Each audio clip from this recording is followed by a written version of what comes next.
अभिनव झा की अनोखी कक्षा में आपका फिर से एक बार स्वागत है। हम लोग देख रहे थे सीए फाइनल के डायरेक्ट टैक्स के केस लॉज के बारे में अपनी चर्चा, जिसमें अब हम लोग आगे कंटिन्यू करते हैं। यहाँ से मैं जो कुछ भी बताऊंगा इसमें ज़्यादा कुछ मैं लिखने वाला नहीं हूँ, इसीलिए मैं आपसे रिक्वेस्ट करता हूँ कि आप अपने सामने में ज़रूर से सेलेक्टेड केस की इंस्टीट्यूट वाली किताब खोल के रखोगे और जो केस मैं डिस्कस कर रहा हूँ उसको मेरे बताने के जस्ट बाद एक बार आपको रीड भी करना है। जब तक आप ऐसा नहीं करते हो तब तक ये वीडियो आपके लिए उतने काम की चीज़ नहीं है। यहाँ से मैं कुछ भी लिखने वाला नहीं हूँ, शायद ही थोड़ा बहुत मैं लिखूँगा, इसीलिए मैं आपसे उम्मीद करता हूँ कि आप बहुत ध्यान से मेरी बातों को सुनोगे। अगर आपको मेरा स्पीड ज़्यादा लगता है तो आप VLC मीडिया में प्लेयर में स्पीड को कम भी कर सकते हो, ठीक है। तो हम लोग चलो यहाँ पर आगे कंटिन्यू करते हैं। हम बात करते हैं हमारे अगले केस के रिस्पेक्ट में इचजे फॉर्गिंग का केस, इचजे फॉर्गिंग्स का लिमिटेड का केस। अब ये इचजे फॉर्गिंग्स लिमिटेड के केस में क्या कहानी आती है।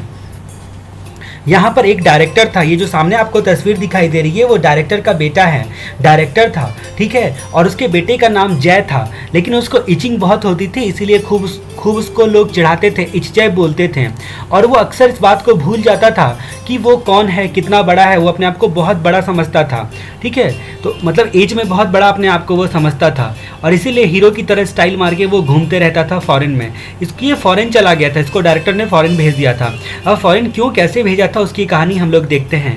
तो ये आपका इचजे फॉर्गिंग्स लिमिटेड का केस बॉम्बे हाई कोर्ट का मामला है, बॉम्बे हाई कोर्ट का मामला है। वो डायरेक्टर कहाँ पे रहता था, वो बॉम्बे में रहता था। तो इचजे फॉर्गिंग्स लिमिटेड का केस, ठीक है। ये डायरेक्टर का बेटा है, डायरेक्टर सन्स, जिसको अब्रॉड भेज दिया गया था और जो भी खर्चा आया था अब्रॉड भेजने का, पढ़ाने लिखाने का, उसको सेक्शन नंबर 37 में क्लेम किया गया था। और जब असेसिंग ऑफिसर ने इसको मना कर दिया क्लेम को डिडक्शन देने से, तो उस सिचुएशन में उसने क्या बोला, उसने बोला, डायरेक्टर ने बोला कंपनी के बिहाफ में कि हम लोगों ने इसको अप्रेंटिस ट्रेनिंग स्कीम के तहत विदेश भरने के लिए भेजा है, लेकिन असेसिंग ऑफिसर को कोई सबूत नहीं दिखा पाया कि ऐसा कोई स्कीम अवेलेबल है ऑर्डिनरी कोर्स ऑफ बिजनेस में।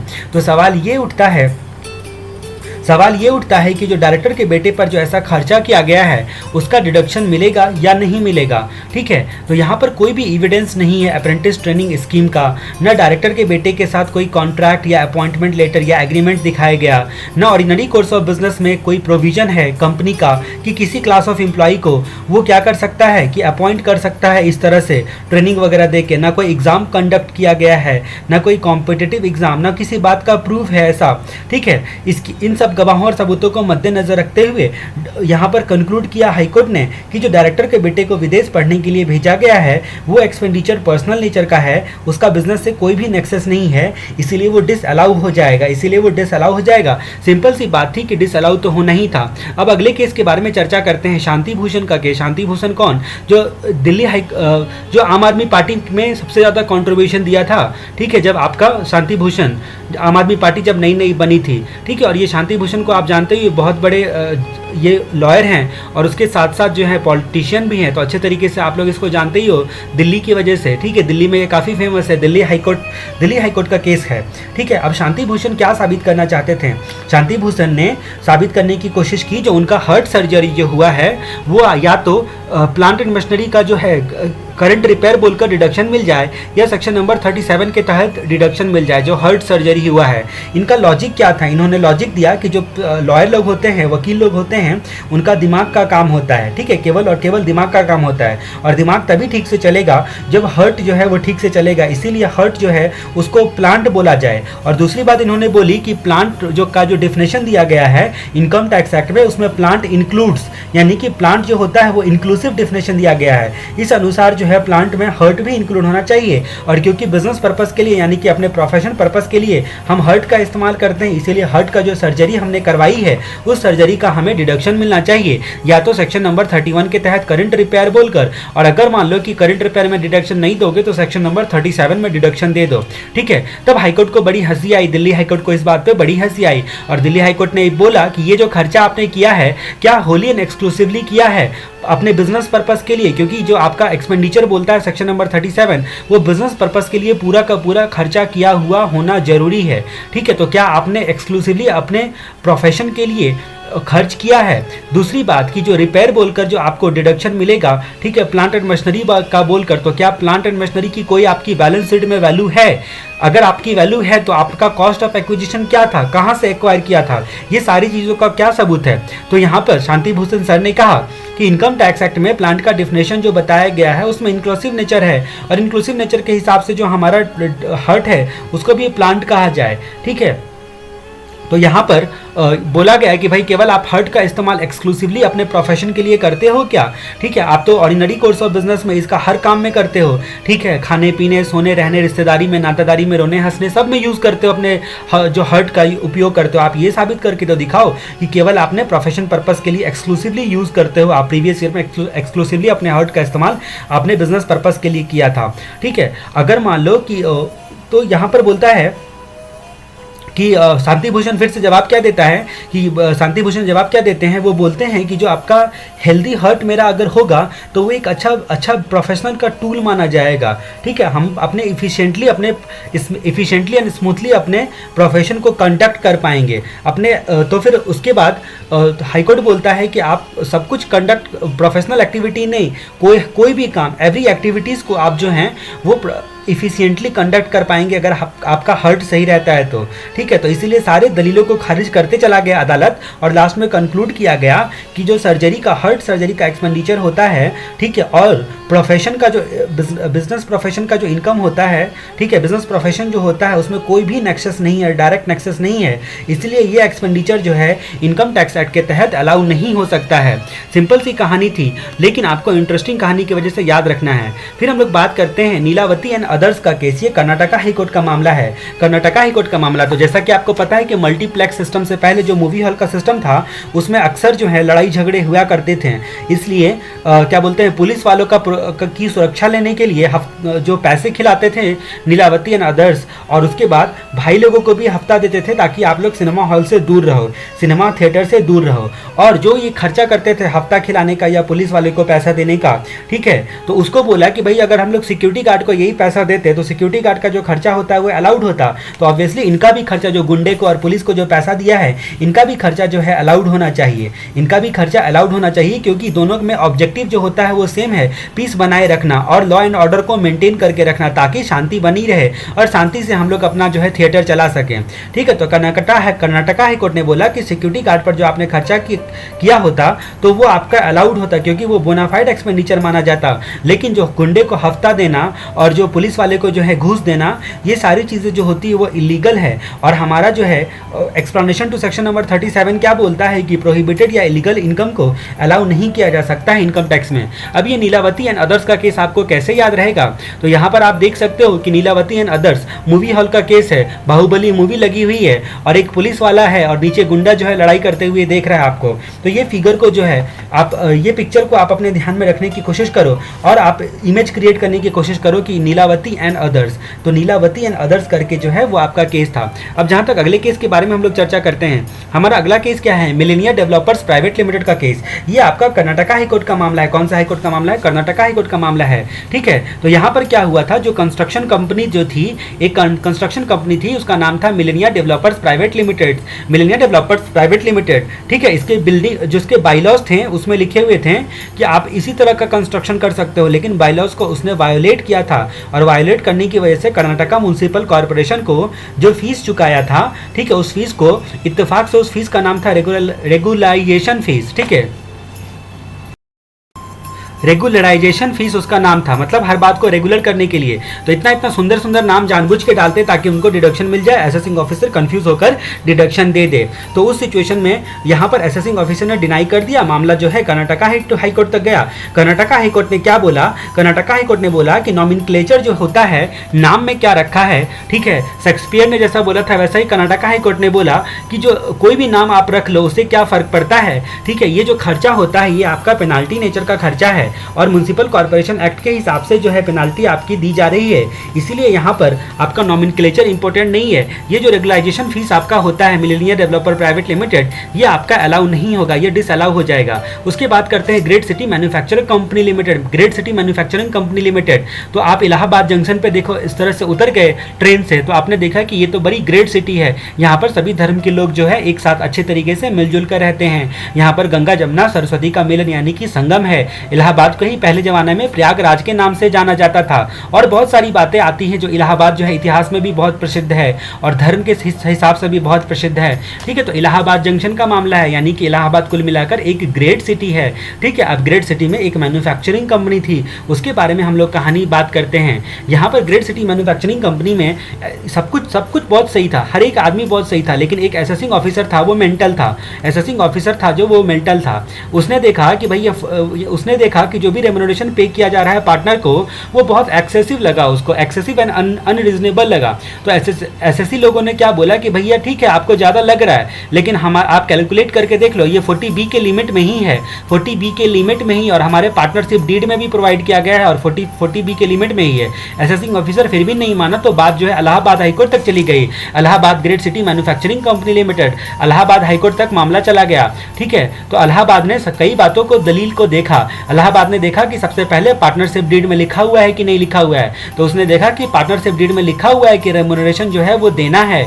दूसरी बात इलाहाबाद हाईकोर्ट ने क्या देखी कि 40 सबसेक्शन बी के लिमिट में है या नहीं है। ठीक है, तो इलाहाबाद हाईकोर्ट को पता चला कि जो बुक प्रॉफिट के लिमिट में बताया गया 40 सबसेक्शन बी में वो भी है और डीड में भी लिखा हुआ है। ठीक है, तो उस सिचुएशन में कितना भी लगे असेसिंग ऑफिसर को, अगर ये दोनों कंडीशन को पूरा करता है तो कितना भी रेम्युनरेशन हो उसको डिसअलाउ नहीं कर सकता है असेसिंग ऑफिसर 40A के सबसेक्शन 2 में। इस तरह से असेसिंग ऑफिसर का डिसअलाउंस को खारिज करते हुए इनको अलाउंस करने के लिए बोला, अलाउ करो, इसलिए असेसिंग ऑफिसर को आदेश दिया।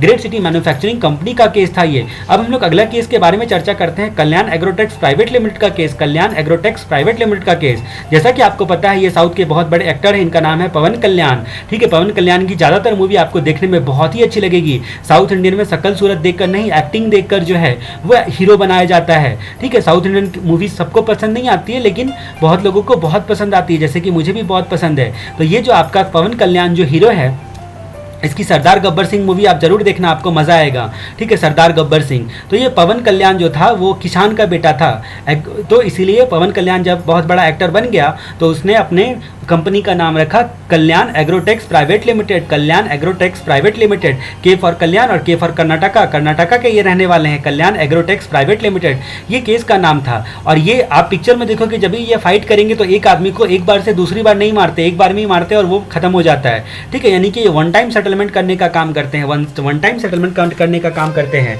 तो यहाँ पर मामला क्या होता है, यहाँ पर मामला ये होता है कि वर्किंग कैपिटल लोन लिया रहता है कंपनी ने, कल्याण एग्रोटेक्स प्राइवेट लिमिटेड ने वर्किंग कैपिटल लोन लिया रहता है। वर्किंग कैपिटल लोन कितना लिया रहता है, 441.30 लाख जो है वर्किंग कैपिटल लोन लिया रहता है।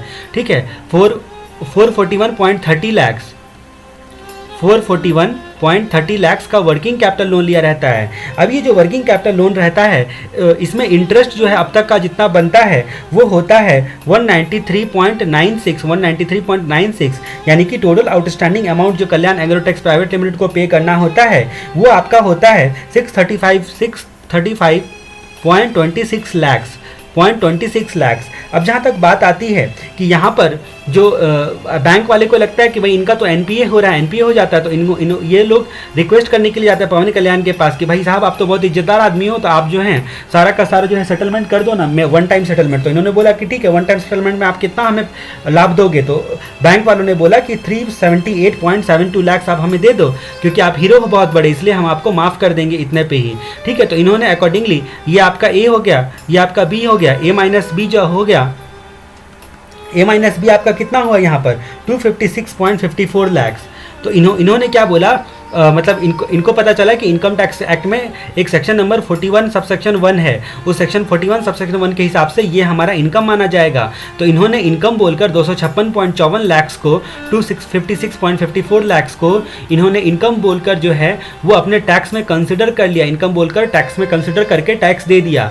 अब साथ साथ में इन्होंने क्या किया था, ये जो इंटरेस्ट का अमाउंट था इसका भी डिडक्शन ले लिया, इसको इनकम माना और इसका डिडक्शन ले लिया। असेसिंग ऑफिसर ने ये 193.96 का 43B के अनुसार जो इन्होंने डिडक्शन लिया था उसको डिनाई कर दिया। 43B के हिसाब से बोला कि भैया इस पर आपको डिडक्शन नहीं मिल सकता है, एक तो आपका जो है सेटलमेंट हो रहा है, ऊपर से 43B का आप डिडक्शन लोगे, ठीक है। तो ये मामला पवन कल्याण को आ गया गुस्सा, उसने असेसिंग ऑफिसर को एक बॉक्सिंग दिया, तो वो कर्नाटका हाईकोर्ट चला गया। कर्नाटका हाईकोर्ट में जब मामला चला गया तो कर्नाटका हाईकोर्ट ने बोला कि या तो दो ऑप्शन है आपके पास असेसिंग ऑफिसर भाई साहब, या तो आप इनको इंटरेस्ट का डिडक्शन दे दो, 43B सेक्शन के तहत, नहीं तो दूसरा काम क्या करो, जो इनका आप इनकम कंसिडर कर रहे हो यानी कि A-B वाला जो मैंने बताया था, जो भी इनकम कंसिडर कर रहे हो यानी कि 256.54 लाख माइनस 193.96 लाख, इसको आपको डीम्ड इनकम मानना पड़ेगा सेक्शन 41 सब सेक्शन 1 के तहत, यहाँ पर घटा के देना पड़ेगा, ठीक है। इसमें से इंटरेस्ट का फिगर को आप या तो यहाँ घटा दो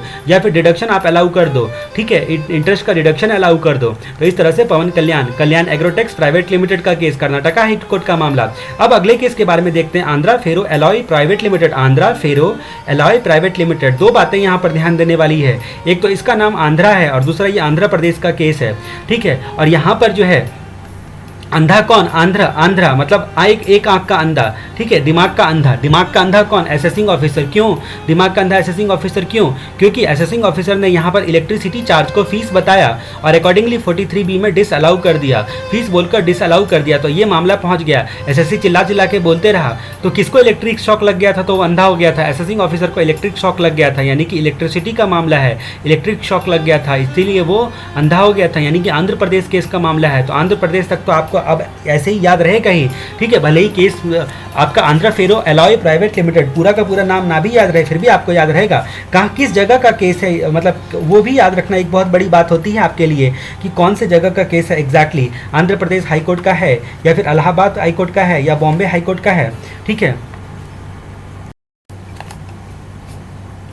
तो यहाँ पर मामला क्या हुआ, यहाँ पर मामला हुआ कि जो आंध्रा फेरो एलॉय में मामला ये हुआ कि 43B में जो इलेक्ट्रिसिटी चार्ज होता है उसको फीस बोलकर जो है वो ट्रीट किया और जो आपका डिडक्शन जो होता है वो देने से मना कर दिया, क्योंकि बोला कि भैया फीस का डिडक्शन जो होता है वो केवल एक्चुअल पेमेंट पर होता है और आपका इलेक्ट्रिसिटी चार्ज अभी तक आउटस्टैंडिंग है, मतलब आपका फीस आउटस्टैंडिंग है, इसीलिए फीस आउटस्टैंडिंग होता है, तो इस सिचुएशन में उसका डिडक्शन नहीं मिलता है, ठीक है। तो आंध्र प्रदेश हाईकोर्ट में मामला चला गया, आंध्र प्रदेश हाईकोर्ट ने असेसिंग ऑफिसर को एक तमाचा दिया और बोला कि ये कैसी बात आप कर रहे हो, आप एक आंख के अंधे हो क्या, आंध्रा फेरो एलॉय प्राइवेट लिमिटेड, ठीक है, एक आंख के अंधे हो क्या, मतलब जो मन में आया वो आप बक दिया, ठीक है, मतलब दोनों जो आपका चार्ज और फीस नाम की जो चिड़िया होती है दोनों अलग अलग चीज़ होती है, इलेक्ट्रिसिटी चार्ज है ना कि वो फीस है, चार्ज और फीस में अंतर होता है, समझो। अकॉर्डिंगली आप इस तरह से फीस बोलकर ट्रीट नहीं कर सकते हो, मतलब आपको डिडक्शन जो है देना पड़ेगा, ठीक है। तो ये आंध्रा फेरो एलॉय प्राइवेट लिमिटेड से आपके बिजनेस प्रोफेशन का केस कंप्लीट होता है। अब अगले केस की हम लोग बात करते हैं जो कि कैपिटल गेन का केस है, एसआर जिया शंकर का केस 2015 का मामला है, मद्रास हाईकोर्ट का कहाँ का मामला है, एसआर जिया शंकर का 2015 का मद्रास हाईकोर्ट का मामला है। कौन सा हाईकोर्ट का मामला है, तो मद्रास हाईकोर्ट का मामला है। ये एक्ट्रेस को आप पहचानते होंगे, इसका नाम है मधु, ठीक है, और ये है जया पर्दा। तो जया पर्दा का नाम क्या है हमारी मूवी में, एसआर जिया शंकर। अब ये जो विजय दीनानाथ चौहान है इनका नाम यहाँ पर विजय ना होकर विनोद है, यहाँ पर इनका नाम विजय ना होकर विनोद है। अब ये जो मधु है, ठीक है, ये लोग हमारी मूवी में ये क्या है, मधु जो है पंजाब एंड हरियाणा में रहती है, ये विनोद भी पंजाब एंड हरियाणा में रहता है, लेकिन ये जो है मद्रास में रहती है, एसआर जिया शंकर जो है वो मद्रास में रहती है, ठीक है। अब ये लोग आपस में दोस्त हैं, तो एसआर जिया शंकर मद्रास में रहती है और उसके दो फ्रेंड जो होते हैं पंजाब एंड हरियाणा में रहते हैं, ठीक है। अब ये जो मधु एक्ट्रेस है ये आपकी, इसका नाम है आपका मिसेस मधु कौल।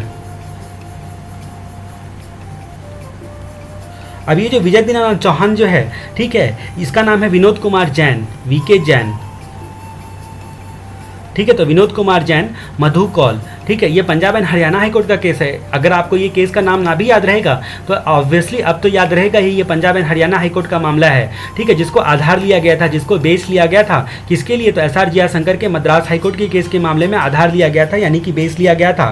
तो एसआर जिया शंकर का केस जो था आपका, उसके बारे में हम लोग देखते हैं। एसआर जिया शंकर को पता था कि ये जो इनकी फ्रेंड मधु और विनोद है ये लोग सीए किए हुए हैं, इन लोगों ने सीए की पढ़ाई की हुई है, तो इसने अपने दोस्त को फ़ोन लगाया पंजाब एंड यूनियन हरियाणा मद्रास से, और एक सवाल पूछा। कौन सा सवाल पूछा कि अगर मान लो पूछा सवाल कि जो है हमारी प्रॉपर्टी जो है वो प्रॉपर्टी का अगर हम ट्रांसफ़र करेंगे तो हमारा डेट ऑफ अलॉटमेंट देखा जाएगा होल्डिंग पीरियड काउंट करने के लिए, या फिर डेट ऑफ रजिस्ट्रेशन देखा जाएगा, क्योंकि हमें अलॉटमेंट लेटर पहले मिला था, रजिस्ट्रेशन बाद में हमने करवाया था। ठीक है, अलॉटमेंट लेटर पहले मिल गया था, तो कौन सा देखा जाएगा। ठीक है, तो इन लोगों ने बताया डेट ऑफ अलॉटमेंट देखा जाएगा। अब इसी तरह से जो है मद्रास हाईकोर्ट ने भी बताया डेट ऑफ अलॉटमेंट देखा जाएगा। अब जहाँ तक बात करते हैं कि डेट ऑफ अलॉटमेंट क्यों देखा जाएगा, तो डेट ऑफ अलॉटमेंट क्यों देखा जाएगा, ये बात आपके हाईकोर्ट ने बताई। हाईकोर्ट ने क्या बोला, मद्रास हाईकोर्ट ने ऑब्जर्व किया कि अलॉटमेंट लेटर मिलने के बाद ही प्रॉपर्टी बायर का जो है प्रॉपर्टी में बायर का जो पोजीशन करने का राइट होता है वो कन्फर्ड होता है, वो कन्फर्म होता है। वो कन्फर्म कब होता है, जब आपका अलॉटमेंट लेटर मिल जाता है तब पोजीशन लेने का राइट जो होता है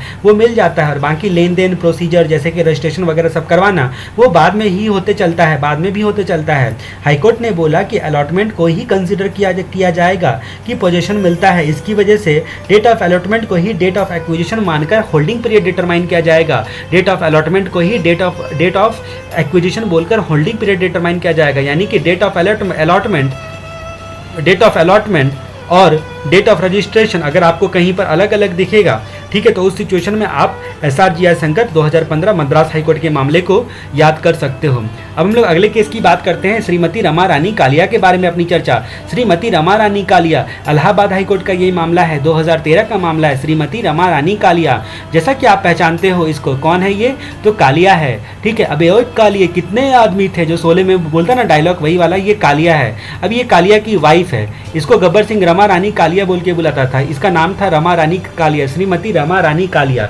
और श्रीमती रमा रानी कालिया और ये गब्बर सिंह की जो कहानी है वो यूपी के इलाहाबाद की कहानी है। ये कहाँ की कहानी है, तो यूपी की इलाहाबाद की कहानी है। तो श्रीमती रमा रानी कालिया के केस में क्या हुआ था, श्रीमती रमा रानी कालिया के केस में जो रमा रानी कालिया थी, ये जो श्रीमती रमा रानी कालिया थी उसके पास एक लीज होल्ड प्रॉपर्टी थी। लीज होल्ड प्रॉपर्टी को बाद में आगे चलकर उसने कन्वर्ट कर दिया था फ्री होल्ड प्रॉपर्टी में। ठीक है, तो दो सवाल उठता है। पहला सवाल ये कि ये जो लीज होल्ड प्रॉपर्टी है उसको फ्री होल्ड में कन्वर्ट कर देती है, तो कन्वर्ट करना जो है कैपिटल गेन यहाँ पर ट्रांसफर तो कहलाएगा नहीं। ठीक है, लीज होल्ड को फ्री होल्ड में कन्वर्ट करना किसी भी तरह से जो है वो ट्रांसफर नहीं कहलाएगा। दूसरा सवाल ये उठता है कि होल्डिंग पीरियड कहाँ से काउंट किया जाएगा, ये लीज होल्ड जिस दिन एक्वायर किया था उस दिन, या फिर जिस दिन फ्री होल्ड में कन्वर्ट किया था उस दिन से होल्डिंग पीरियड जो है वो आप काउंट करोगे, सवाल ये उठता है। तो यहाँ पर कंक्लूजन दिया गया कि होल्डिंग पीरियड जो होता है वो लीज होल्ड से जो है वो लिया जाएगा, लीज होल्ड से ही लिया जाएगा।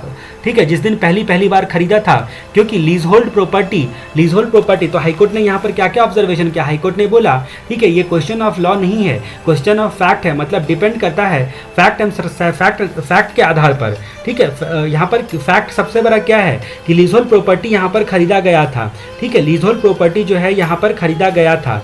अब लीज होल्ड प्रॉपर्टी को फ्री होल्ड प्रॉपर्टी में बाद में जाकर अगर कन्वर्ट कर दिया तो उस सिचुएशन में क्या होगा, उस सिचुएशन में आपका कोई टाइटल नहीं चेंज होता है या फिर नेचर ऑफ प्रॉपर्टी नहीं चेंज होती है। ठीक है, तो यहाँ पर हाईकोर्ट ने बोला कि केवल लीज होल्ड को फ्री होल्ड में कन्वर्ट करना केवल इंप्रूवमेंट ऑफ टाइटल है, ना यहाँ पर ओनर बदल रहा है और ना यहाँ पर आपका नेचर बदल रहा है प्रॉपर्टी का, ना ओनर बदल रहा है ना नेचर बदल रहा है प्रॉपर्टी का, केवल इंप्रूवमेंट ऑफ टाइटल है।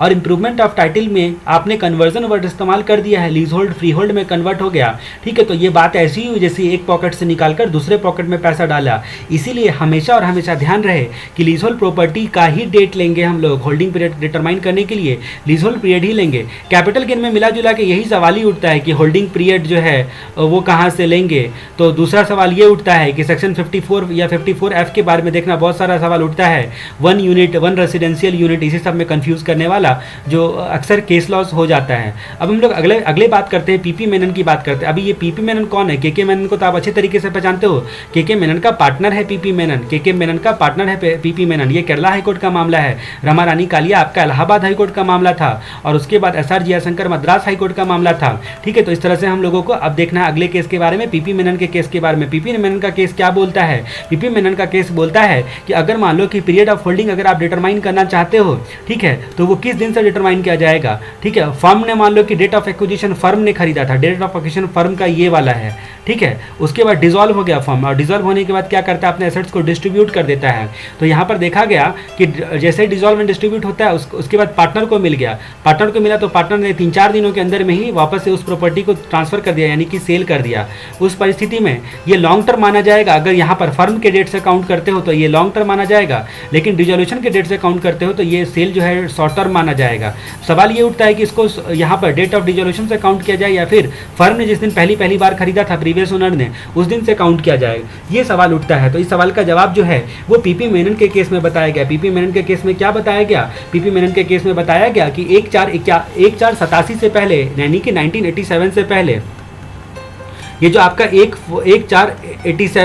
1487 आपके कोई बड़े भाई बहन का जो बर्थ होगा तो मान लो कि 1 अप्रैल को था 87 में, अप्रैल फुल के दिन, तो 1481 से पहले ऐसा हुआ करता था। उस जमाने में ऐसा हुआ करता था जिस जमाने में डायरेक्ट 2 का 42A अप्लाई कर दिया जाता था, यानी कि ये आपका होल्डिंग पीरियड को बताने वाला सेक्शन है। 242A क्या बोलता था कि आप जिस दिन फर्म ने खरीदा था यानी कि फर्म प्रीवियस ओनर ने खरीदा था, उस दिन से जो है वो होल्डिंग पीरियड काउंट किया जाता था, उस दिन से जो है होल्डिंग पीरियड काउंट किया जाता था। लेकिन ऐसा मामला 1987 के पहले होता था, 87 से पहले होता था, लेकिन 1987 के बाद ऐसा नहीं होने लगा। यहाँ पर जो है डेट ऑफ एक्विजिशन जिस दिन फर्म ने खरीदा था और डेट ऑफ डिसोल्यूशन, तो डिसोल्यूशन के दिन से ही अगर सेक्शन 2 के 42A को साथ में 49 का 1 को पढ़ते हो, 49 के सबसेक्शन 1 को पढ़ते हो तो पता चलता है कि डिसोल्यूशन के डेट से ही पार्टनर के हैंड में जो है वो होल्डिंग पीरियड काउंट किया जाएगा, यानी कि यहाँ पर शॉर्ट टर्म कैपिटल गेन होगा, शॉर्ट टर्म कैपिटल एसेट्स कहलाएगा। डिसोल्यूशन के दिन से ही पार्टनर के हैंड में होल्डिंग पीरियड काउंट किया जाएगा।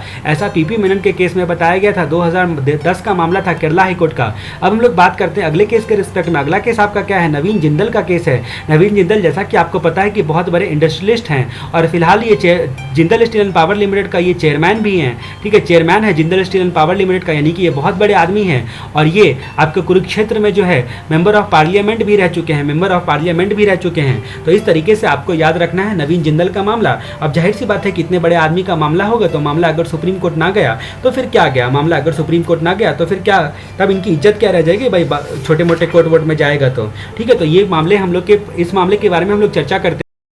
नवीन जिंदल जी ने पहली बार क्या किया था, नवीन जिंदल जी ने पहली बार ओरिजिनल शेयर खरीदा था, तो ओरिजिनल शेयर जो है खरीदा था। अब इस ओरिजिनल शेयर के आधार पर इनको राइट मिला, ठीक है, लेकिन इन्होंने राइट को खुद एक्सरसाइज न करके राइट को रिनाउंस कर दिया, रिनाउंसिएशन ऑफ राइट कर दिया, यानी कि राइट को जो है इन्होंने बेच दिया, ठीक है, रिनाउंस कर दिया, ठीक है, रिनाउंस कर दिया, रिनाउंसिएशन ऑफ राइट कर दिया। अब जहाँ तक बात करते हैं, जो ये राइट का रिनाउंसिएशन होता है, राइट का जो रिनाउंसिएशन होता है उसका होल्डिंग पीरियड जो होता है वो कैसे लिया जाएगा, ठीक है, वो एक्सरसाइज ना करके उन्होंने क्या किया, वो राइट का रिनाउंसिएशन कर दिया। तो सवाल ये उठा कि रिनाउंसिएशन ऑफ राइट का होल्डिंग पीरियड कहाँ से लेना है, राइट ऑफ अनाउंसमेंट के दिन से, मतलब राइट का जिस दिन अनाउंसमेंट हुआ उस दिन से, या फिर जो है ओरिजिनल शेयर जिस दिन खरीदा था उस दिन से, क्योंकि ओरिजिनल शेयर जिस दिन खरीदा था उसी दिन जो है इस राइट इम्बेड था, ठीक है, राइट जो है इम्बेड था। अब यहाँ पर बात करते हैं, लेकिन राइट को जो है अनाउंस किया गया, बाद में आगे चलकर अनाउंस किया गया, तो ये मामला सुप्रीम कोर्ट पहुंचा। सुप्रीम कोर्ट ने कहा कि ओरिजिनल शेयर में राइट पहले से इम्बेडेड था, ओरिजिनल शेयर में राइट जो है, राइट जो था पहले से, अधिकार जो था वो इम्बेडेड था, पर इम्बेडेड होने से कुछ नहीं होता है। एग्जिस्टेंस कब आता है, एग्जिस्ट कब किया राइट, जब आपका अनाउंसमेंट हो गया कि राइट शेयर इनको मिलना है, जब अनाउंसमेंट हो गया, अनाउंसमेंट के बाद ही जो है राइट का ऑफर क्रिस्टलाइज हुआ। क्रिस्टलाइज कब हुआ, अनाउंसमेंट के बाद ही। इसीलिए यहाँ पर कंक्लूड किया गया कि होल्डिंग पीरियड इस केस में राइट जो है, राइट शेयर अनाउंस करने के दिन से, ठीक है, राइट शेयर अनाउंस करने के दिन से, जिस दिन अनाउंस किया गया था उस दिन से रिनाउंसमेंट करने के दिन तक का होल्डिंग पीरियड लिया जाएगा। होल्डिंग पीरियड कहाँ से कहाँ तक का लिया जाएगा ये बता दिया गया, ठीक है। तो ये रहा आपका नवीन जिंदल का केस। अब हम लोग आगे केस के बारे में चर्चा करते हैं, मंजुला जे शाह का केस, मंजुला जे शाह का केस। अब ध्यान रहे, प्रैक्टिकल सॉल्व करते वक्त में मंजुला जे शाह का केस आपको काम आ सकता है, क्योंकि कैपिटल गेन का जब आप प्रैक्टिकल सॉल्व करते रहते हो तो उसमें इंडेक्सेशन कैलकुलेट करने के बारे में बताया गया है। क्या चीज़ के बारे में बताया गया है, तो आपको इंडेक्सेशन कैलकुलेट करने के बारे में बताया गया है। तो ये जो है, ये जो लड़की कुएं में गिरी हुई है, भूतनी जैसी दिख रही है, ये कुएं में क्या करने गई थी, इसका कैपिटल एसेट्स खो गया था, उसको उठाने के लिए गई थी। इसका कैपिटल एसेट्स खो गया था, मान लो कि ज्वेलरी इसकी चली गई थी पानी के अंदर। अब जहाँ तक बात करते हैं कि इसको ज्वेलरी किसने दी थी, तो इसके दादाजी ने दी थी, यानी कि इसको गिफ्ट में मिली हुई प्रॉपर्टी थी। तो अब जहाँ तक बात करते हैं कि दादाजी ने बहुत साल पहले खरीदा था, तो डेट ऑफ एक्विजिशन से बहुत साल पहले का था, तो होल्डिंग पीरियड कब से काउंट किया जाएगा, जब ये ट्रांसफ़र करती है तो।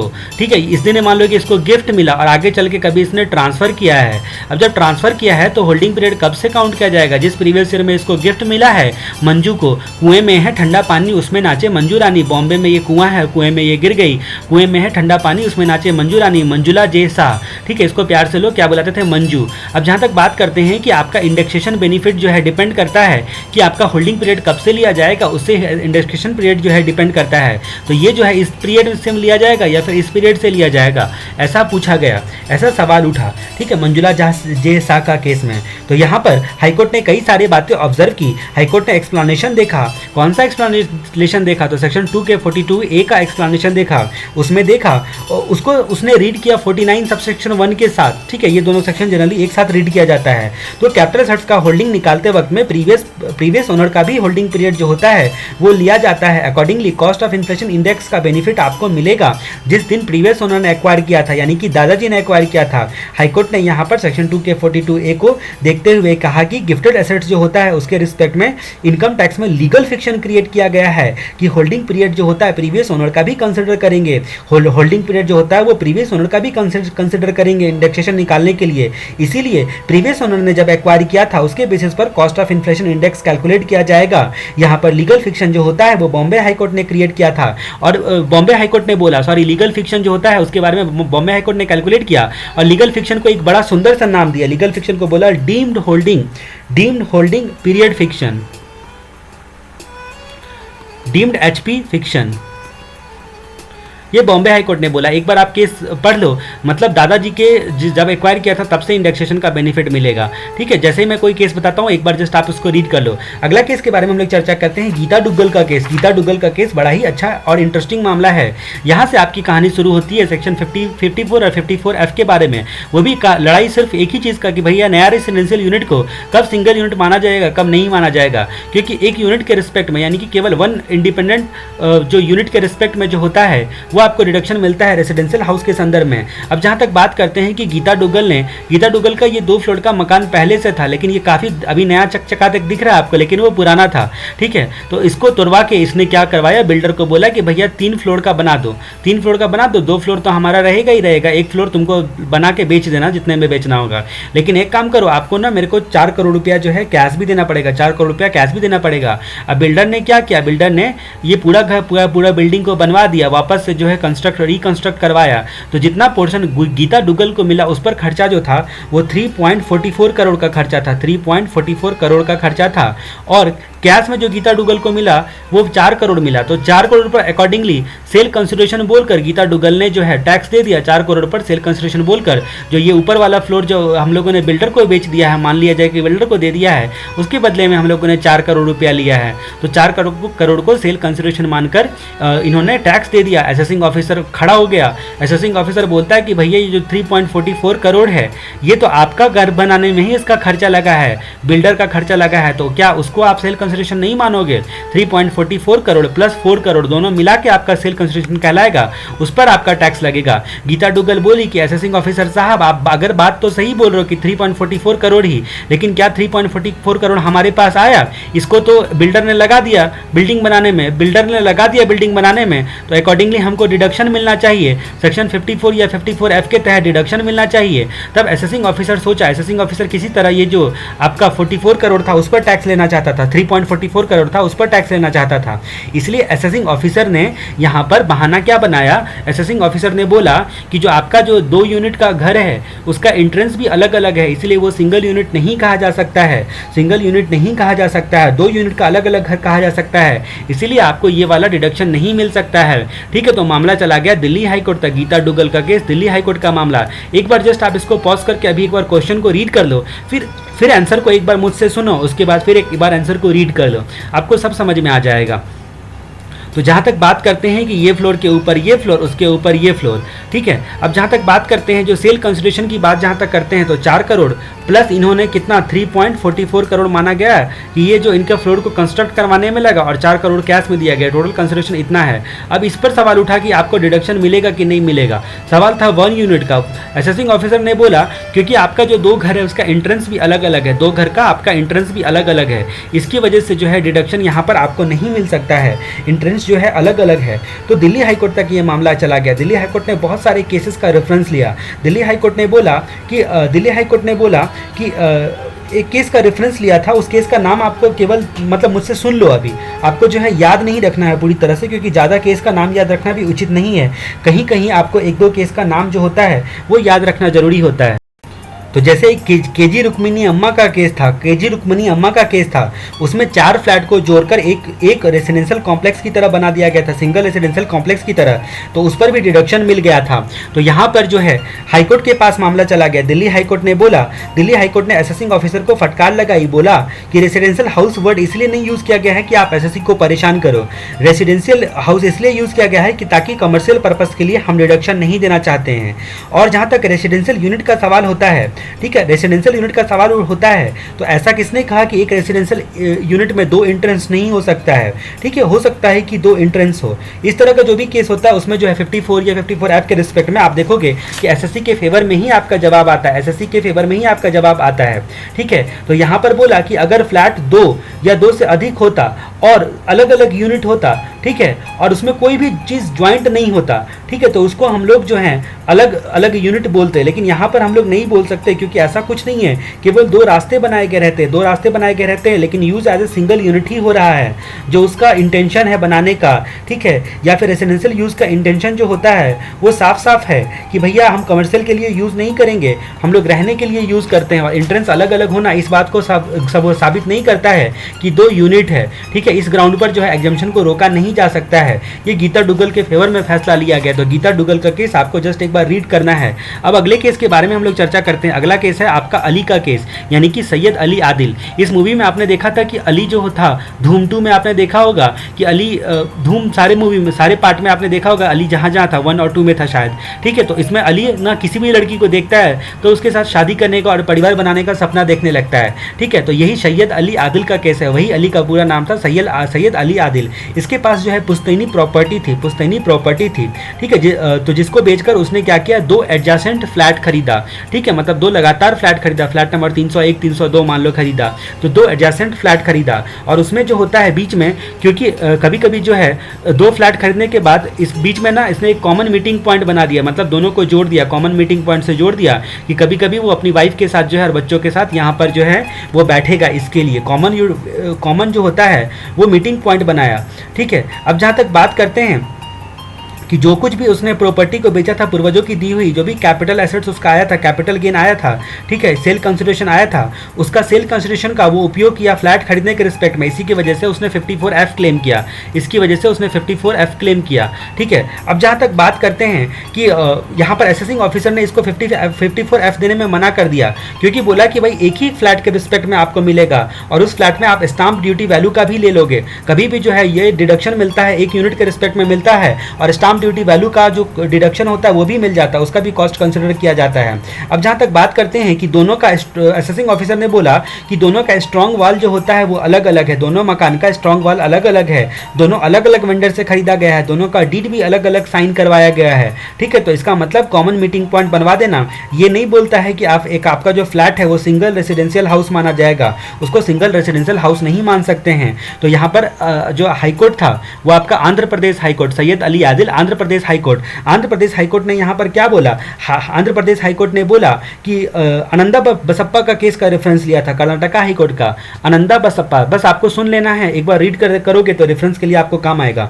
आनंदा बसप्पा के केस में क्या बोला गया कि अगर मान लो कि कुछ मॉडिफिकेशन किया जाता है, कुछ मॉडिफिकेशन करके एक यूनिट बना दिया गया है, ठीक है, घर में एक तोड़ ताड़ करके एक यूनिट की तरह बना दिया गया है, तो भले ही 2 फ्लैट का सेपरेट सील डीड था, उसके बावजूद भी उसको 1 यूनिट मानकर 54 का डिडक्शन दे दिया गया था। उसके बाद केजी रुक्मिणी अम्मा का जो केस था उसमें तो 4 फ्लैट थे, 4 फ्लैट थे और 4 फ्लैट को जोड़ जाकर एक सिंगल रेसिडेंशियल यूनिट की तरह बना दिया गया था, मतलब सब में जो है ज्वाइंट कर दिया गया था किसी तरह से, ठीक है। तभी भी उसको जो है सिंगल रेसिडेंशियल यूनिट जो है ट्रीट किया गया था, सिंगल रेसिडेंशियल हाउस ट्रीट किया गया था और सेक्शन 54 का जो डिडक्शन जो होता है वो दे दिया गया था।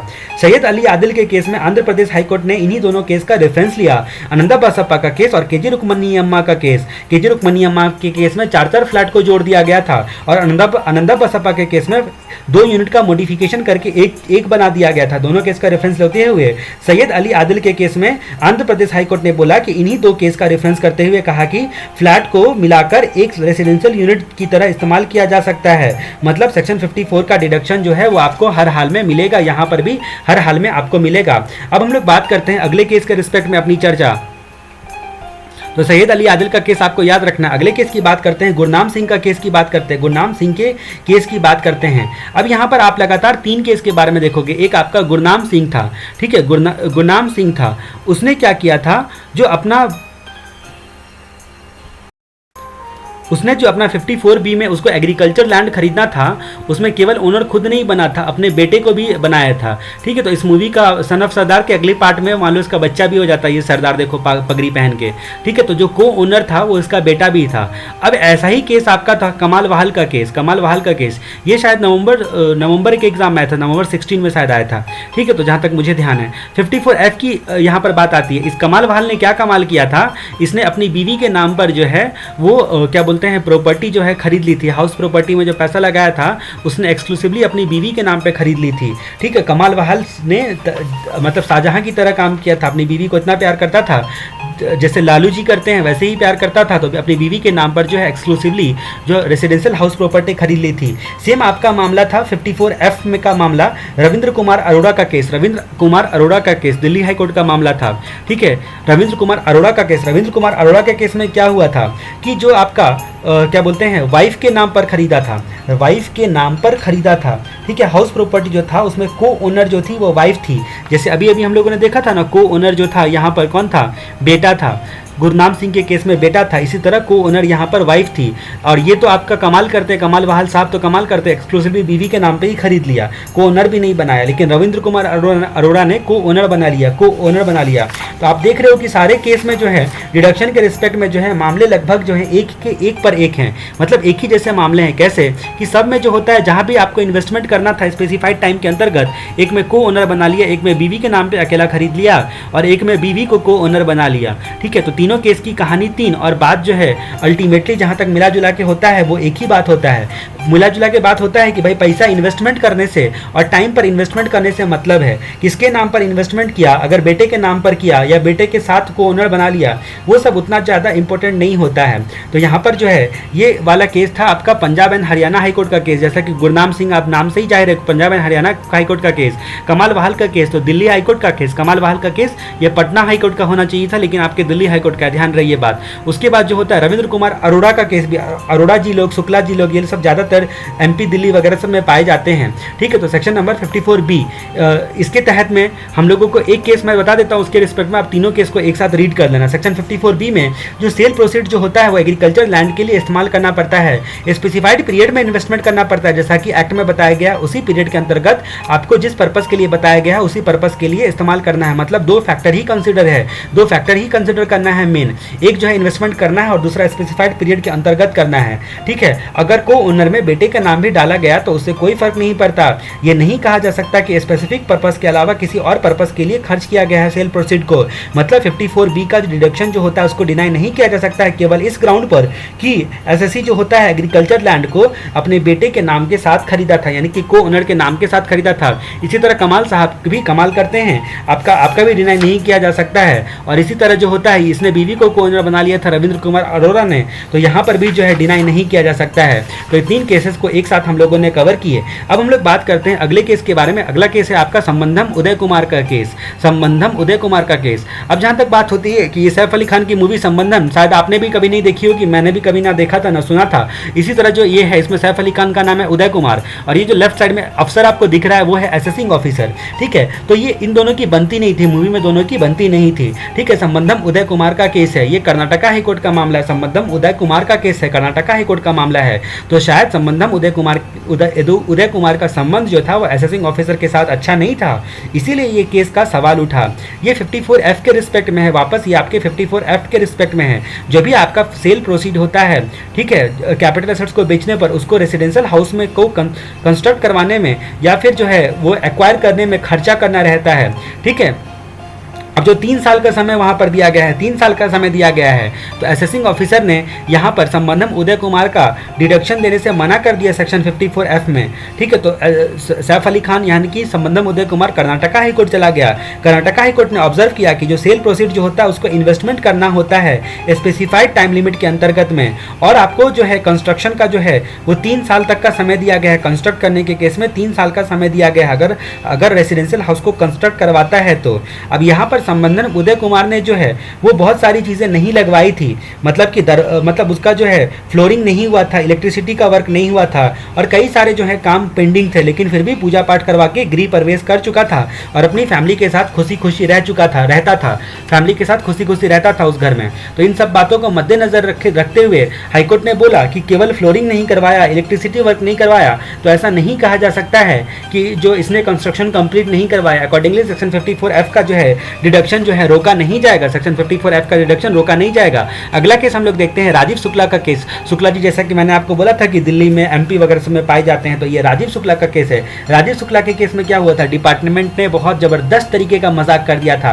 आखिर डिपार्टमेंट ने क्या मजाक किया था, इसकी जो प्रॉपर्टी थी वो 36 महीने से ज्यादा के लिए होल्ड की हुई थी, लेकिन फिर भी जबरदस्ती डिपार्टमेंट ने इसको शॉर्ट टर्म साबित कर दिया। शॉर्ट टर्म कैसे डिपार्टमेंट ने साबित किया उसके बारे में चलिए पहले हम लोग चर्चा करते हैं। तो जैसा कि आपको पता है कि सेक्शन नंबर 50 आपने देखा है, ठीक है, 50C देखा है, आपने देखा है कि जो आपका फेयर मार्केट, जो आपका यहाँ पर स्टाम्प वैल्यू अथॉरिटी जो है जब आपका वैल्यू डिटरमाइन करती है, जब आपका फेयर मार्केट वैल्यू पर आप सेटिस्फाइड नहीं होते तो उस सिचुएशन में, ठीक है, सॉरी, यहाँ पर डेप्रिशिएबल एसेट्स के रिस्पेक्ट में मामला है। सेक्शन 50 आपका डेप्रिशिएबल एसेट्स के रिस्पेक्ट में मामला है।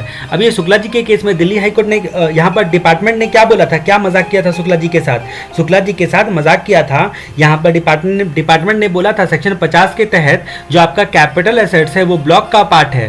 कैपिटल एसेट्स जो होता है वो ब्लॉक का पार्ट है। आपका जो कैपिटल एसेट्स यहाँ पर है वो भले ही 36 महीने से ज़्यादा आपने होल्ड करके रखा हुआ है, उसके बावजूद भी ब्लॉक का पार्ट होने की वजह से ये शॉर्ट टर्म कैपिटल गेन कहलाएगा, शॉर्ट टर्म कैपिटल गेन कहलाएगा। ठीक है, अकॉर्डिंगली आपका शॉर्ट टर्म कैपिटल गेन पर आपको सेक्शन 54 नहीं मिल सकता है, क्योंकि वो लॉन्ग टर्म कैपिटल गेन के ट्रांसफर करने पर मिलता है। ना 54F आपको मिल सकता है, क्योंकि वो भी लॉन्ग टर्म कैपिटल गेन को ट्रांसफर करने पर मिलता है, लॉन्ग टर्म कैपिटल एसेट्स को ट्रांसफर करने पर मिलता है।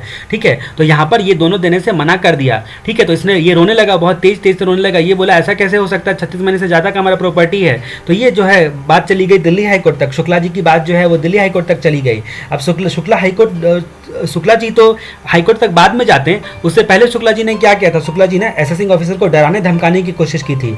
उसने बोला था कि आसाम और गुवाहाटी में जो आसाम के गुवाहाटी शहर में हमारे जो अपने लोग हैं वो लोग पेट्रोल माफिया लोग हैं, हमारे रिश्तेदार लोग जो हैं वो पेट्रोल माफिया लोग हैं। मतलब वहाँ पर जो पेट्रोलियम इंडस्ट्री प्राइवेट लिमिटेड है गुवाहाटी में वो हमारी ही है, हमारे रिश्तेदार की है, और पेट्रोल छिड़कवा के तेरे को जलवा देंगे। असेसिंग ऑफिसर को धमकी दी थी इसने, यानी कि इसे मैंने आपको क्या याद करवाया, गुवाहाटी हाईकोर्ट का मामला।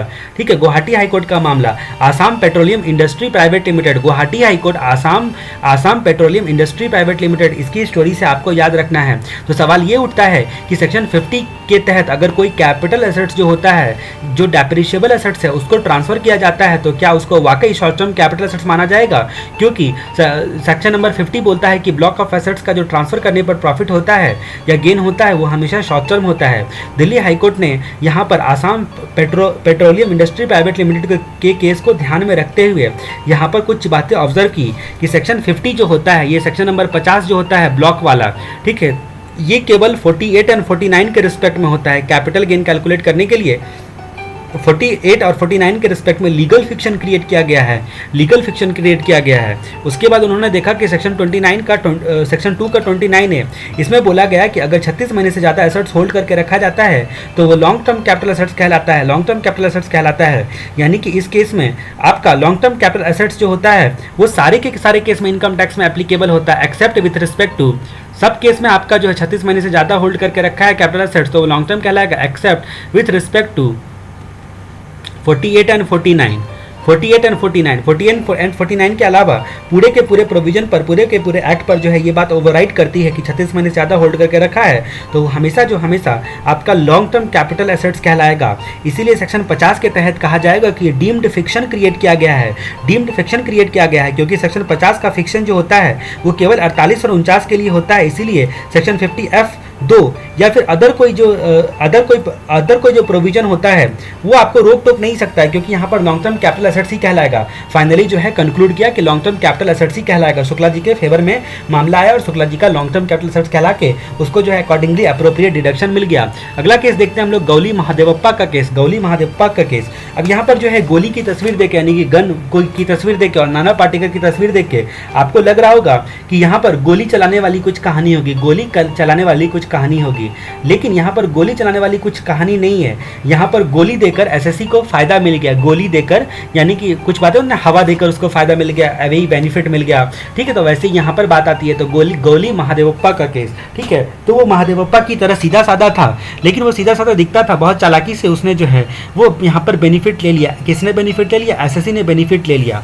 तो अब जहाँ तक बात आती है कि अभी अभी हम लोगों ने देखा था सेक्शन 50 के रिस्पेक्ट में जहाँ पर बताया गया था कि 48 और 49 के रिस्पेक्ट में लीगल फिक्शन क्रिएट किया गया है।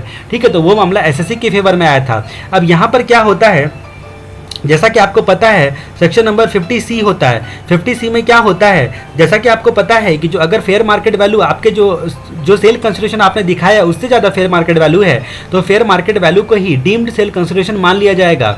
लेकिन मामला एसेसिंग जो वैल्यूएशन अथॉरिटी के पास चला जाता है। ठीक है, तो वैल्यूएशन अथॉरिटी जो होता है या तो फेयर मार्केट वैल्यू से ज़्यादा डिटरमाइन करके देगा या कम डिटरमाइन करके देगा। अगर कम डिटरमाइन करके देगा तो कम वाला एक्सेप्ट हो जाएगा sale consideration, deemed sale consideration, और अगर ज़्यादा डिटरमाइन करके देता है तभी भी ज़्यादा वाला ना होके फेयर मार्केट वैल्यू वाला ही डिटरमाइन किया जाएगा। ये आपका सेक्शन नंबर 50C बोलता है। 50C बोलता है लैंड, बिल्डिंग या बोथ के केस में। मैंने क्या बोला, जो सेल कंसिडरेशन होता है कब उस कौन सा वैल्यू लिया जाता है सेल कंसिडरेशन का। अगर सेल कंसिडरेशन आपने मान लो 10 लाख का दिखाया है लेकिन फेयर मार्केट वैल्यू उसका 11 लाख है, फेयर मार्केट वैल्यू 11 लाख है, तो मतलब आपके कहने पर या एसएससी को ठीक लगा तो मामला वैल्यूएशन ऑफिसर के पास चला जा सकता है। अब जहाँ तक वैल्यूएशन ऑफिसर ने अगर मान लो यहाँ पर 9 लाख वैल्यू कर दी तो 9 लाख को ही एक्सेप्ट कर लिया जाएगा। ठीक है, या फिर अगर मान लो 11 लाख 10.5 लाख कर दिया तो वही मान लिया जाएगा, लेकिन उसने बढ़ाकर फेयर मार्केट वैल्यू से भी बढ़ाकर 13 लाख कर दिया तो ये 13 लाख ना मानकर 11 लाख ही माना जाएगा, 11 लाख ही माना जाएगा। ठीक है, ये 50C में जो है ये बात बताई गई है। तो 50C के हिसाब से यहाँ पर डिटरमाइन की गई जो वैल्यू थी वो वैल्यू आपकी 36 लाख की थी, 36 लाख की थी। लेकिन एक्चुअल में जो ये तो डीम्ड सेल कंसिडरेशन हो गया, ये डीम्ड सेल कंसिडरेशन हो गया, लेकिन एक्चुअल में एसएससी के हाथ में जो सेल कंसिडरेशन था वो मात्र 20 लाख का था। अब ये तो डीम्ड सेल कंसिडरेशन जो लिया गया था कैपिटल गेन में वो 50C की वजह से लिया गया था, 50C की वजह से लिया गया था। अब जहाँ तक बात करते हैं कि इसने क्या किया, इसने एक चालाकी दिखाई कि ये जो 20 लाख रुपया हमारे पास आया है, ठीक है 20 लाख रुपया हमारे पास आया है, उसके अलावा जो हमारे पास कुछ पैसे हैं, जो 4 लाख का एग्रीकल्चर इनकम है, 4 लाख का एग्रीकल्चर इनकम है, सब के सब को जो है इन्वेस्ट कर दिया जाए 54F के हिसाब से और 54F जो है वो क्लेम कर लिया जाए। तो इसने जो है 54 लाख सेक्शन 54F में क्लेम कर लिया। ठीक है, इसने जो है मैं फिर से यहाँ पर लिखता हूँ बात, यहाँ पर क्या हुआ था कि 50C की वजह से ये जो सेक्शन 50C है उसकी वजह से क्या माना गया था, उसकी वजह से आपका 36 लाख माना गया था डीम्ड सेल कंसिडरेशन, लेकिन एक्चुअल में कैश मिला था 20 लाख का ही। ठीक है, 20 लाख का एक्चुअल में कैश मिला था। अब एसएससी ने क्या किया, इस 20 लाख में 4 लाख अपना एग्रीकल्चर इनकम यानी कि अपना एग्जेम्प्टेड इनकम को ऐड किया, यानी कि टोटल 24 लाख जो है उसने क्लेम कर दिया, सेक्शन 54F की तरह जो इन्वेस्ट कर दिया। ठीक है, और क्लेम कर दिया 54F की तरह पूरा का पूरा 24 लाख क्लेम कर दिया। असेसिंग ऑफिसर बोला नहीं, आपको तो केवल 20 लाख मिला है, 20 लाख मिला है तो आप पूरा का पूरा क्लेम कैसे कर सकते हैं। वो बोला सिर्फ 20 लाख क्या, हम तो 36 लाख तक क्लेम कर सकते हैं, हमारे पास तो पैसा ही नहीं है, नहीं तो पूरा का पूरा 36 लाख तक हम क्लेम कर सकते हैं। इसलिए ये मामला चला गया कर्नाटका हाई कोर्ट तक। अब ये गोली महादेवप्पा ने देखो गोली दिया और उसकी गोली कहां से कहां पहुंच गई, कर्नाटका हाई कोर्ट तक मामला पहुंच गया। अब यहां पर बात करते हैं कि गोली महादेवप्पा के केस में जो कर्नाटका हाईकोर्ट में बोलता है कि आपका जो 36 लाख जो होता है उतना तक आपका इन्वेस्टमेंट किया जा सकता है, तब आपको बेनिफिट मिल जाएगा। कर्नाटका हाईकोर्ट ने बोला कि 50C का मकसद होता है कैपिटल गेन जो होता है उसके लिए कैपिटल एसेट्स की सही वैल्यू यानी कि फेयर मार्केट वैल्यू डिटरमाइन करना, ये मकसद होता है 50C का। अगर फेयर मार्केट वैल्यू का डिस्प्यूट है तो वैल्यूएशन ऑफिसर के पास जो है वो जाने का पावर होता है, वैल्यूएशन ऑफिसर के पास जाने का पावर होता है। पर यहाँ पर बात आती है कि 50C का जो 36 लाख होता है वहां तक क्या इन्वेस्टमेंट किया जाता है। इस पर जब हाईकोर्ट ने विचार किया तो उसने बोला कि जो आपका चाहे किसी भी सोर्स से क्यों ना एसएससी इन्वेस्ट करे, 20 लाख एक्चुअल का, 4 लाख एग्रीकल्चर का, 24 लाख इन्वेस्टमेंट किया, ठीक है, किसी भी सोर्स से वो इन्वेस्टमेंट करे, एग्जम्प्टेड से भी करे, उसके बावजूद भी हाईकोर्ट ने कहा यहाँ पर सोर्स देखना ही नहीं है, आंख बंद करके 36 लाख तक जितना वो इन्वेस्टमेंट करता है उतना 54F में जो है उतना एग्जम्पशन मिल जाएगा उसका। मतलब 54F का एग्जम्पशन देने के लिए 50C वाली वैल्यू की लिमिट जो है वो देखा जाएगा, यानी कि ये वाला वैल्यू 36 लाख तक इसको फायदा मिल सकता है, 36 लाख तक इसको फायदा मिल सकता है। ये गोली महादेवप्पा का केस था। अब हम लोग अगला केस देखते हैं हिंदुस्तान यूनिलीवर लिमिटेड का केस के बारे में। बॉम्बे हाईकोर्ट का ये मामला है। जैसा कि आपको पता है हिंदुस्तान यूनिलीवर लिमिटेड जो होता है वो बॉम्बे में है, उसका हेड ऑफिस, तो ये आपका हिंदुस्तान यूनिलीवर लिमिटेड का केस है। अब जहाँ तक बात करते हैं कि एक सेक्शन आपका आता है 54EC। 54EC क्या बोलता है कि जो स्पेसिफाइड बॉन्ड आपका होता है, स्पेसिफाइड बॉन्ड जो होता है उसमें 6 महीने के अंदर अंदर में पैसा इन्वेस्टमेंट कर देना होता है। स्पेसिफाइड एसेट्स के ट्रांसफर के 6 महीने के अंदर में स्पेसिफाइड एसेट्स बोलो तो बॉन्ड में पैसा इन्वेस्टमेंट कर देना होता है। अब जहां तक बात करते हैं कि जो 6 महीना बोला गया था, 6 महीना जो बोला गया था 54EC में, 6 महीने के अंदर में आपको बॉन्ड में, स्पेसिफाइड बॉन्ड में पैसा जमा कर देना डिडक्शन लेने के लिए, 54EC वाला सब्जेक्ट टू अदर कंडीशन। अब यहाँ पर बॉन्ड में इन्वेस्टमेंट तो कर दिया गया था, ठीक है, 6 महीने के अंदर में, यानी कि डेट ऑफ ट्रांसफर के 6 महीने के अंदर में इसने इन्वेस्टमेंट तो कर दिया किसी कंपनी में, स्पेसिफाइड बॉन्ड में इन्वेस्टमेंट तो कर दिया, लेकिन ये 6 महीना बीतने के बाद इनको अलॉट किया गया। इन्होंने इन्वेस्टमेंट अपना कर रखा था पहले, लेकिन 6 महीने के बाद जो है वो अलॉट कर दिया गया।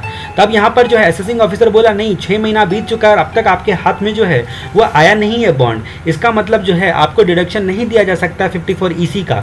ये बात बॉम्बे हाईकोर्ट तक पहुँच गई। बॉम्बे हाईकोर्ट ने कहा कि ट्रांसफर के 6 महीने के अंदर अंदर में पैसा इन्वेस्टमेंट कर दिया या फिर पैसा पेमेंट कर दिया तो उतना काफ़ी है 54EC मिलने के लिए। भले ही उस पीरियड में सामने वाली पार्टी ने अगर इशू नहीं किया है उसे कोई फर्क नहीं पड़ता, अगर सामने वाली पार्टी ने इशू नहीं किया है उससे कोई फर्क नहीं पड़ता। तो बॉम्बे हाईकोर्ट ने बोला कि 6 महीने के अंदर में पैसा इन्वेस्टमेंट करना जरूरी है, 6 महीने के अंदर में पैसा इन्वेस्ट कर दिया तो बस कंप्लाई हो गया प्रोविजन और 54EC मिल जाएगा। उसके बाद बात करते हैं फाइबर बोर्ड प्राइवेट लिमिटेड का case. Fibre board private limited का केस, अब डिडक्शन का सेक्शन 54G देखा होगा आपने, सेक्शन 54G देखा होगा आपने। 54G में ना 4 प्रकार की एसेट्स होती है, लैंड, बिल्डिंग या प्लांट या मशीनरी। इसमें पैसा जमा करना होता है, इसमें जो है पैसा खर्चा करना पड़ता है, यानी कि इन्वेस्टमेंट करना पड़ता है। अब जहाँ तक बात करते हैं कि ये मामला था फाइबर बोर्ड्स प्राइवेट लिमिटेड का। फाइबर बोर्ड्स प्राइवेट लिमिटेड का जब इस मामले का कंक्लूजन आया तो हाईकोर्ट को ऐसा लगा कि असेसिंग ऑफिसर के सर पे एक बोर्ड फाइबर का उठा के खींच दें, ठीक है, ऐसा उसको लगा। अब सुप्रीम कोर्ट का ऐसा क्यों लगा उसकी बात जहाँ तक करते हैं तो सुप्रीम कोर्ट ने बोला कि 54G के लिए यूटिलाइज करना जो होता है वो क्राइटेरिया है। मतलब यहाँ पर उसने एडवांस दे दिया गया था, केवल सिर्फ एडवांस दिया था, जस्ट पिछले हिंदुस्तान यूनिलीवर लिमिटेड के केस के टाइप की कहानी यहाँ पर हो गई, ठीक है। वहाँ पर जो है बॉन्ड इशू नहीं किया गया था और यहाँ पर सिर्फ एडवांस दे रखा था। यहाँ पर क्या रखा था, एडवांस दे रखा था।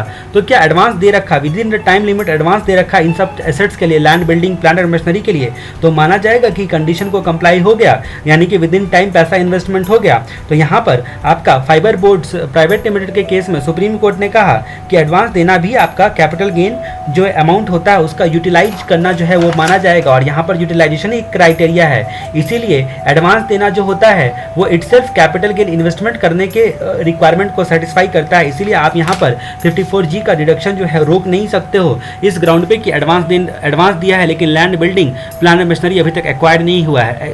एडवांस दे दिया तो मान लिया जाएगा कि एक्वायर हो गया, ठीक है, इस तरह से डिडक्शन दे दिया जाएगा। उसके बाद हम लोग बात करते हैं यतीश ट्रेडिंग कंपनी लिमिटेड का case. Yatish trading company private limited limited का केस, ठीक है। अब जहाँ तक बात करते हैं कि देखो नाम में ही जाहिर है कि इसका जो है वो मतलब ये क्या है, ट्रेडिंग कंपनी है। अब ट्रेडिंग कंपनी है तो सिक्योरिटीज इसके लिए क्या हो गई, सिक्योरिटी इसके लिए स्टॉक इन ट्रेड हो गई, स्टॉक इन ट्रेड हो गई।